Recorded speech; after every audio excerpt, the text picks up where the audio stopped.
फिर भी पढ़ना क्यों जरूरी था, क्योंकि हमारे पिताजी जो ना डिफेंस वाले आदमी थे, डिसिप्लिन वाले, उन्होंने हमें क्लियर कट समझा दिया था पढ़ना जरूरी, और अगर मेरे इस घर में रहना है तो पढ़ना पड़ेगा।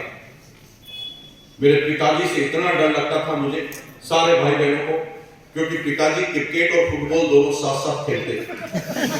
10 फीट दूर रहकर तो खड़ा रहकर बात करनी पड़ती थी, कभी पीछे से किक लग सकती थी, कभी स्क्वायर कट भी लग सकता था इधर बातों तो बड़ा डर लगता था। पिताजी ने कह दिया कि बेटा पढ़ना पड़े, मेरे घर में रहेगा तो मिनिमम ग्रेजुएशन करनी पड़ेगी, खानदान की इज्जत का मामला है, और तुझे कुछ भी हो जाए मैं बीकॉम करवा के रहूंगा, तू फेल हो जाएगा तो बार बार पढ़वाऊंगा, जब तू बूढ़ा हो जाएगा तो भी पढ़ाता रहूंगा। तो मुझे बहुत डर लगता था कि यार मैं बुढ़ापे में कैसा लगूंगा इसको बताया। मैंने कहा यार कैसे भी करके पास हो जाओ, नहीं तो ये बूढ़ा छोड़ेगा, ये पकड़ के पढ़ाता रहेगा पूरी जिंदगी खराब कर। तो पढ़ना हमारे लिए मजबूरी थी, और हम जैसे तैसे पास होते थे। एग्जाम के सिर्फ 5 दिन पहले हम अपनी किताबें खोलते थे, इतना दूर के मत देखिए, पढ़ने के लिए नहीं, चिट बनाने के लिए।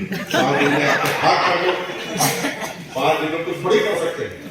हमारे पास इतनी कलाकारी थी, हम इतने बड़े कलाकार थे कि इतने बड़े चैप्टर को इतनी सी चिट पर उतार सकते थे, और ना सिर्फ उतार सकते थे, उसे पढ़ भी सकते थे। अब बताओ ये कोई टैलेंट हर किसी आदमी के पास होता? ये टैलेंट सिर्फ हमारे पास था, और हम पहले प्लानिंग करते थे कि ये चिट को लिखेंगे और कहां पर छिपाएंगे, और एग्जाम में कॉपी करके पास हो जाएंगे। लेकिन हम प्लान बी भी तैयार रखते थे, क्योंकि हमें पता था कभी कभी एग्जामिनर टाइट आ सकता है, फ्लाइंग आ सकती है, तो हमारा फिर फेल होना फाइनल हो सकता है, और हम कोई भी रिस्क नहीं लेना चाहते थे।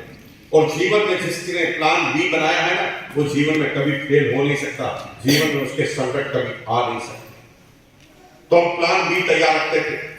पैसे तो हमारे पास थे, भीलवाड़ा के जितने भी गुंडे मवाली थे ना छोरे, वो सब हमारे दोस्त हुआ करते थे, क्योंकि सब पैसे हम देते थे उनको पार्टी वार्टी, और हमारे फैन हुआ करते थे।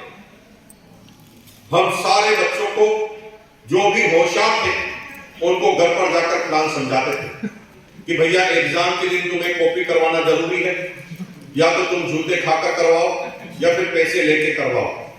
शाम दाम दंड भेद जैसे भी हमें समझ में आता था वो हम करते थे, और पास होने की तैयारी करते थे।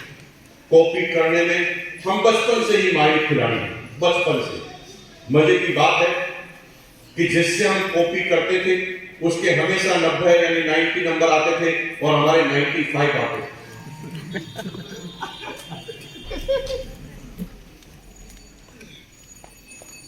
हंसने की बात लग रही है,